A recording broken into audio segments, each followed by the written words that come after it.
Hey everybody, it's CVH here, and today I'll be bringing you an updated top 10 legendary crafting guide for the Elder Scrolls Legends. In this video I'll be going over my picks for 10 legendaries that I think you should consider crafting if you're new to the game or you're just starting out building your collection. I wanted to sort of redo this video for a while now. If you followed the channel for a while, you might have seen a video that I recorded months ago, top 10 crafting guide then, and I also accompanied it with a top 10 epics to craft video, which I will also be doing again. And I wanted to redo it because months have passed, monthly cards have been released, cards have been nerfed, cards have been buffed, a lot of different meta trends have just come and gone, and while some of the legendaries mentioned retained their power level, others have not, and others have come to light as true contenders, and important cards to get your hands on if you're a new player into the game. So with that said, I thought it would be a good time to redo the video now, since this past week the Elder Scrolls Legends officially launched on PC. So to coincide with that, here is my updated top 10 legendary crafting guide video. Now before I get into this too much, I'd like to emphasize, as I did in the previous video, that a lot of this, is just pretty much my opinion. I've played a lot of the game, seen a lot of different meta trends as I've mentioned, but still, it's just one guy's opinion. I don't want to get in any trouble by like a new player sees this video and immediately goes exactly down the line 1 through 10 and crafts everything in that order and is upset because they can't play the decks they want. This video I am emphasizing legendaries that I believe can be played in for the most part on this list, a wider variety of decks. I'm trying to give you all legendaries that I think can retain their value in the long run, and I think can be played in a lot of different decks to sort of get you a head start on getting useful legendaries that you can play. But of course, there are definitely fringe playable legendaries and legendaries that are necessary in one specific deck, but almost in no other decks. We see one right in front of us, Wood Orc Headhunter. You want it in Orcs and you don't want it in anything else. So by the nature of this card, it's not included in this list. I'm also not really taking into consideration things like the level rewards. For one, because I haven't really researched and found out how they exactly work. Depending on which race you pick for your avatar, you can potentially get some legendaries as rewards. But this video, I want it to be relevant to people who might have not known that. Maybe they picked the wrong race and they don't have any playable legendaries later down the line, or something like that. And there is some level of luck involved in that as well. But for this video, I'll be talking about my top 10 legendaries that I think you should probably take a look at getting your hands on, starting with number 10.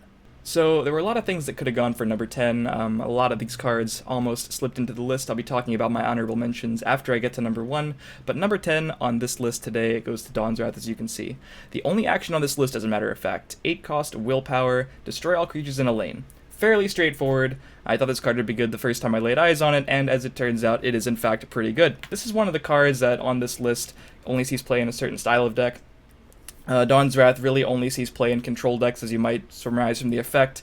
It's strictly a removal effect, but the reason I'm including it on this list is because it's just that efficient and just that good. It's almost rare to see a control deck without a Dawn's Wrath, or possibly even 2 Dawn's Wrath, just because of the power of its effect. A lot of the time when you'll see me playing games on the stream or on videos, you'll watch me use lane placement a certain way and split the lanes on a certain turn leading into turn 8 to play around Dawn's Wrath, because it's one of those cards that can just blow you out. If you're playing any sort of control mage or control spellsword deck, or control monk, this is going to be one of the most prominent ways you have in the game to remove a large number of creatures at the same time. And those things are kind of limited. There aren't a whole lot of things that can just remove creatures without them having a certain limitation on health or something. So Dawn's Wrath really serves a unique purpose for those decks, and if you are interested in playing those kind of control decks, I definitely recommend getting your hands on at least 1 copy of Dawn's Wrath, maybe even 2 down the line. Not many decks run 3, but I definitely encourage you to check out this card if you are interested in playing those slower types of decks. So number 9 on this list goes to an oldie but a goodie, Bone Colossus, as you can see in front of you. This is a card that's been seeing play for quite some time. It made the cut on the last list, and it retains its position in the top 10 on today's updated list. 7-drop, Endurance, 5/5, summon, fill the lane with 1/1 skeletons. Other friendly skeletons have +1/+1. So for starters, the skeletons are going to be 2/2s, which means you have a 5/5, and if you played it in a clean, empty lane, you have 3 2/2s to accompany it. If the Bone Colossus itself gets silenced or removed by a Piercing Javelin or some other card, skeletons go down to 1/1, but they are still bodies on the board that can be used for trading and aggression. So Bone Colossus is one of those cards that really just takes over the board immediately when you play it. It's very, very difficult to answer this card with just 1 card cleanly. Of course, some cards can deal with the Bone Colossus and leave behind the skeletons. The only card that actually always cleanly answers it is the Dawn's Wrath, which is funny because we just talked about it at number 10. But Bone Colossus sort of fell out of favor for a while after I talked about it in the last top 10. 10, and it was curious whether or not it would come back, but it has in fact come back. Seen a lot of popularity recently on the ladder. Any sort of mid-range deck, or just a deck that needs a good solid finisher that's hard to kill, is going to be looking to Bone Colossus if it's playing Endurance. Decks like Mid-Range Scout use this card quite frequently, Mid-Range Sorcerer uses this card quite frequently. Spellsword Tokens is a deck that sort of fell off, but any sort of deck like that, Mid-Range Spellsword, Bone Colossus was an instant inclusion in that when it was popular. So if you're going to play any types of those decks, picking up Bone Colossus wouldn't be a bad thing to do. Also important to mention that unlike Dawn's Wrath, both of these cards, neither of them are unique legendaries, so you can play up to 3 copies of them, since they don't have the gem on the top next to the name, or above the name, whatever. But yeah, Bone Colossus is one of those cards, unlike Dawn's Wrath, that people do tend to play a full complement of 3 copies. In a lot of these mid-range decks that I just mentioned, if it's playing any copies at all, probably 3 copies, sometimes 2 copies. It's never really a one-of tech choice. You either want the card and you want to draw it a lot on turn 7 to help you close out the game, or you don't. It's not much of a sometimes, dead card like Dawn's Wrath. Bone Colossus is just probably one of the primary threats in any deck that wants to be playing it. Number 8 on this list is the only class-specific legendary I have on the list. I try to keep these to a minimum because, like I said, I wanted to create a list that you could play these in a variety of decks, and obviously, Hiking Emeric, coming in at number 8, can only be played in Sorcerer decks, but the reason I'm including it is because of its power level. Now, if I were just ranking these, arbitrarily based on power level, I might put Emeric at number 1, or definitely in the top 3. I think this is one of the most powerful cards in the game. The reason it's so low on the list is just because you only really want it if you're going to be playing Sorcerer. The thing about that is, if you are playing Sorcerer, you absolutely 100% want this card. I've been playing this game for 7 months now, and I have not found a Sorcerer deck that hasn't wanted to play a Hiking Emeric. Yeah, it's a unique, so you can only play one. Obviously, it'd be a bit absurd if you could play more of them, but the value of this card is insane. You have a 6-drop 5/5 with Ward, which is already fine, and summon, deal 2 damage for each friendly creature with a Ward. Now, Emeric itself has Wards, so you're always going to get to deal at least 2 damage to wherever you want, one of your opponent's creatures, one of your opponent's face, maybe, and that just compounds if you have like a Ward Crafter and Windkeep Spellsword. It's not uncommon for this card to deal 4 damage on summon. 6 damage happens quite frequently, and occasionally you get the old 8 or 10 damage to a creature to just take it out in one hit, or your opponent's face to burn them out, all the while you're developing a 5/5 with Ward. So if you have any inclinations that you might want to be playing Sorcerer in the future, I definitely recommend picking up an Emeric and making sure you have this card. It's not a key component of the deck in that it's probably not your win condition, but it probably is one of the best cards in your deck, if not the best card in your deck, so I definitely recommend picking one up. Number 7 on our list today goes to a card that has, in fact, seen a nerf since the last time I did one of these lists, Ungolim the Listener. Used to be a 2/1, now it's a 1/1 for 1 Magicka. The summon effect is still the exact same. Summon 3 Brotherhood Assassins into your deck, and as you can see by hovering over it, the Brotherhood Assassins each are 3/3, lethal, and summon, they draw a card, and they cost 1. That's important, they just cost 1. So this card shuffles 3 1-cost 3/3s into your deck, which would already be, okay, I guess. And they have lethal, which means they could take out basically anything. And they draw a card on summon, which means they float, they add cards to your deck, but they don't really take away from your density of draws because you're just paying 1 Magicka to cycle even further, sort of like Elusive Schemer, 0-cost Elusive Schemer that it shuffles in. The fact that these things are 3/3s makes them pretty absurd when drawn early, and even in the late game, the value they have with the cycle and the fact that they add to the board basically for free makes them, it makes it easy for you to get ahead in the late game if you draw them late. And early game, they're just, like I said, pretty absurd. Only Crushing Blow really answers them cleanly. You can't really Firebolt them. Things just get out of hand. You can't Firebolt, you can't execute. So when they nerfed this card, I really did think the nerf was going to be to the Brotherhood Assassins themselves. I thought they might be made to be 2/2s or 3/2s at the very least. They did that to a couple cards that I'll be talking about in the Epic video, but they just nerfed the stats of this card, which means some aggressive decks have actually taken it out. Because while an aggressive deck would still want to play this card if they could guarantee drawing the Brotherhood Assassins early, the fact that it doesn't push for quite enough damage, it's not really a prime 1-drop, and the fact that in an aggressive deck you're unlikely, more so, to go late in the game and actually get to your Brotherhood Assassins means it's sort of an iffy inclusion. When you're trying to top deck damage, you really don't want to be top decking the Ungolim the Listener, but many not hyper-aggressive decks that are running Agility still want to be playing Ungolim, and it really does slot in any Agility deck. I wouldn't fault anyone for playing this card in a green deck, so I did seem like it should still be included. If you are playing a deck with green, Ungolim really can't hurt too much. I think it's still, while not a staple, very, very powerful, one of the most ubiquitous legendaries in the game currently. So I do recommend picking one up if you're interested in playing a deck with Agility in it. So for number 6, we're moving back to Endurance, and we're also moving back to a non-unique legendary, which means it can be played up to a 3 of in your deck, Blood Magic Lord. So Blood Magic Lord is a 9-cost 6/6 summon. Put a Blood Magic spell into your hand. When Blood Magic Lord attacks and destroys a creature, put a Blood Magic spell into your hand. So unlike Ungolim, we can't hover over it and see what they do, but all of the 4 Blood Magic spells you can get off this card cost 2 Magicka. There's Raise Dead, which will randomly summon a creature from your discard pile and your opponent's discard pile to your board. Corpse Curse, which you can play for 2, and it shackles an enemy lane. Pick one of their lanes and shackle it completely. There's Drain Life, 2-cost action as well as the last 2, deals 5 damage to your opponent's face and heals you for 5. And there's the Gargoyle, which is a 2-cost creature, the only creature of the bunch, and it's just a 5/5 with guard.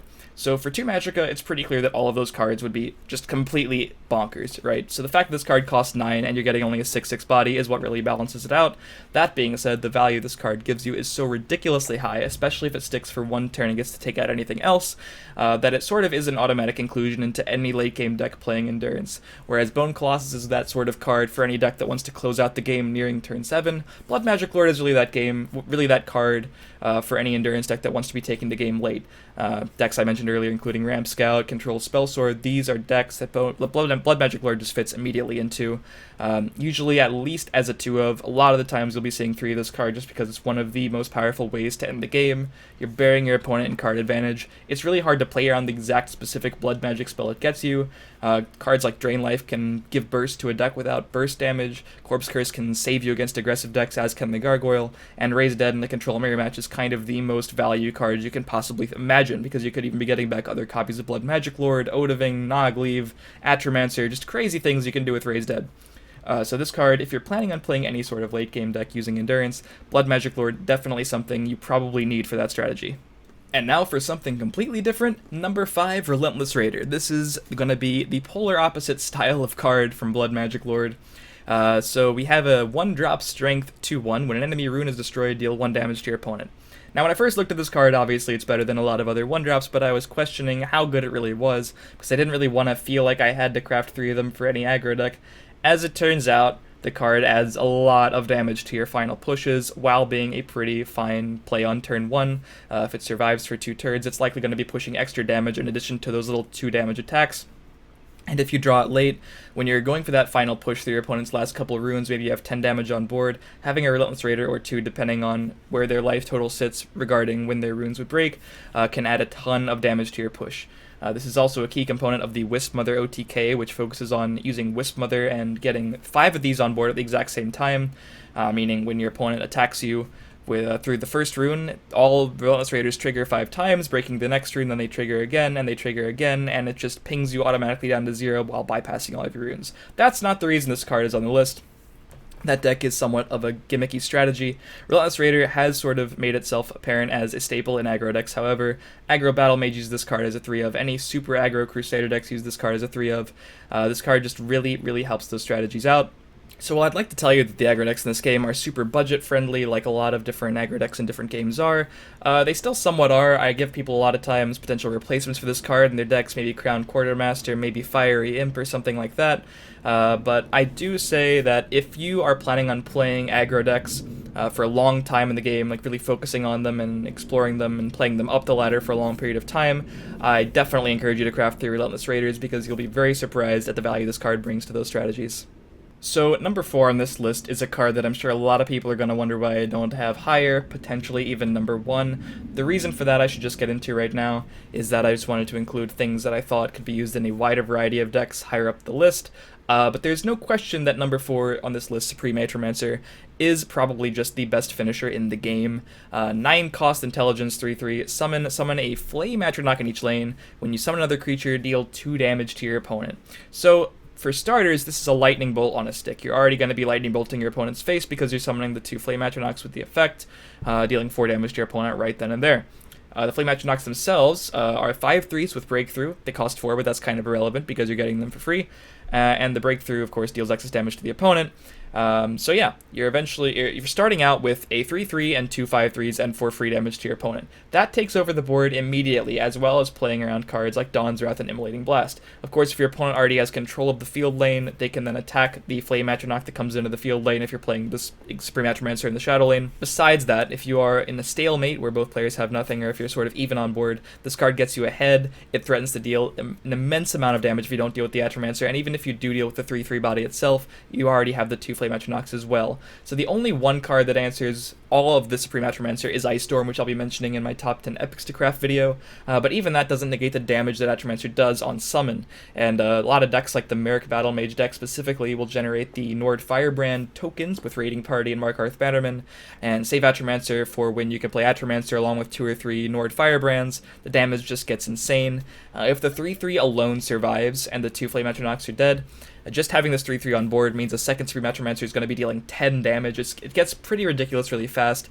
This card immediately needs to be answered 3/3 before it just closes the game, to say nothing of the board presence those 2 Flame Atronachs give you. So a lot of these mid-range decks or control decks that go late and just need a solid proactive finisher are turning to Atromancer. The only time this card is really bad is when you're already being pressured and threatened to just lose the game if you spend 9 Magicka playing a card, and that is a pretty serious downside against a lot of these other aggressive decks for sure. But if you're looking for a proactive finisher yourself for when you're just even on board or need to get ahead, or you're ahead and need to close the game, Atromancer has really become that go-to card for any deck using intelligence that needs that. Number 3 on this list is going to Odahviing. This is a card that I also put on the exact same spot of last list. It also made number 3 the last time I did a top 10 Legendaries to Craft video. Retains that spot today. Odahviing, while it's only really played in slower control decks, I shouldn't really need to talk too much about the value of this card. If you're new to the game, sometimes it might even seem overpowered, but you really have to take into consideration the fact that it does cost 12 Magicka, which is pretty absurd. 10, however, one of the biggest things in any deck you could possibly be playing, and the summon is dealing 4 damage to all enemy creatures. This is another card that I didn't mention before with Atromancer, but it does deal with the whole Supreme Atromancer, and against a lot of aggressive decks, it's just going to deal with their entire board, period. 4 damage to everything is a ton. It doesn't even care about lanes, just plops itself down, nukes a board, and then probably attacks for 10 and kills your opponent. Can be used with cards like Pillaging Tribune or Snaketooth Necklace to give you a giant body to use with Drain to heal after you've cleared their board. This is the go-to end of the game, clear your opponent's stuff and win card for any sort of slower control deck.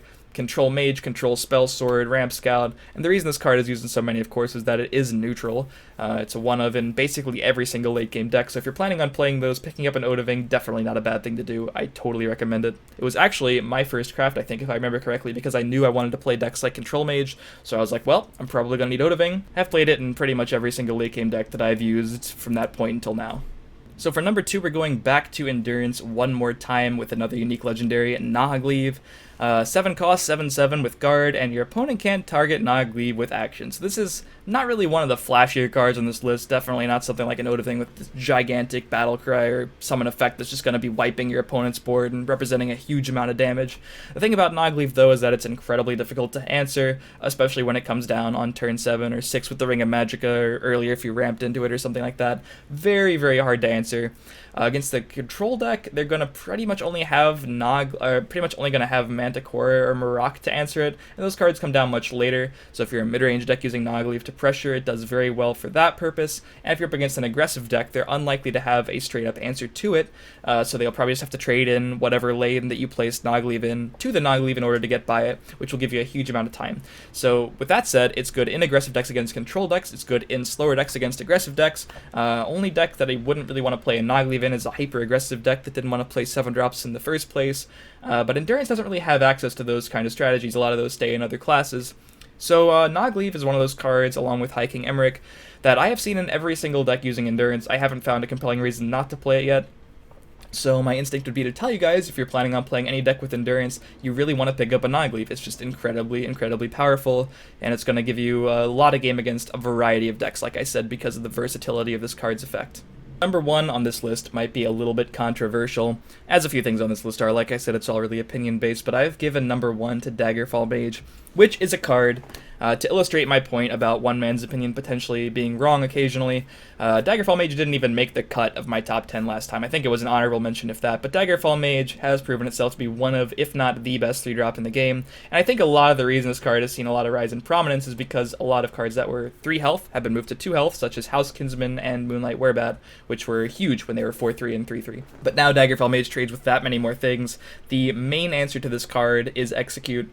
Malefic Wreath is sort of fringe playable, but besides those 2 cards, Daggerfall Mage just immediately represents a ton of value on the board.